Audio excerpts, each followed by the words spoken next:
nous avons piloté un projet qui rentre dans le domaine de la sémence. Nous avons été coachés depuis le départ par la société Gracie, c'est une société sémencière aussi, avec qui nous avons participé au projet TAT.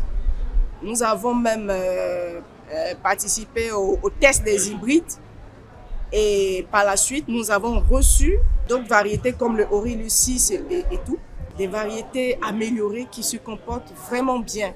Parce qu'auparavant, nous utilisions la variété traditionnelle qui n'est vraiment pas rentable en termes de productivité. Aujourd'hui, avec les variétés améliorées, nous passons du simple au triple. Et donc, vous comprenez que forcément, les conditions de vie changent. Auparavant, nous pouvions faire un seul cycle dans l'année. Aujourd'hui, nous pouvons nous permettre de faire 2 cycles, voire 3. En termes de défis, nous allons parler de l'insuffisance de la semence. Parce qu'il n'y a pas que la société coopérative Ange. Nous avons beaucoup de membres, mais la semence mise à disposition ne suffit pas. Nous avons besoin que nos sites soient aménagés.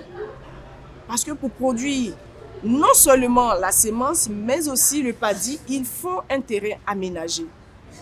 Aujourd'hui, nous parlons de résilience au changement climatique. Si nous n'avons pas les terrains aménagés, ce sera vraiment difficile. Il faut que cette agriculture soit hautement mécanisée. Nous avons reçu de la formation qui a vraiment renforcé nos capacités. Parce qu'auparavant, on ne savait même pas comment on repiquait.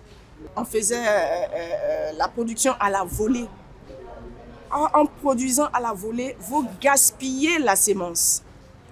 Je vous parle par exemple d'un hectare. Sur un hectare, si vous devez produire à la volée, c'est près de 100 kilos. Alors que quand vous repiquez, vous n'avez besoin que de 15 kilos. Vous voyez l'écart.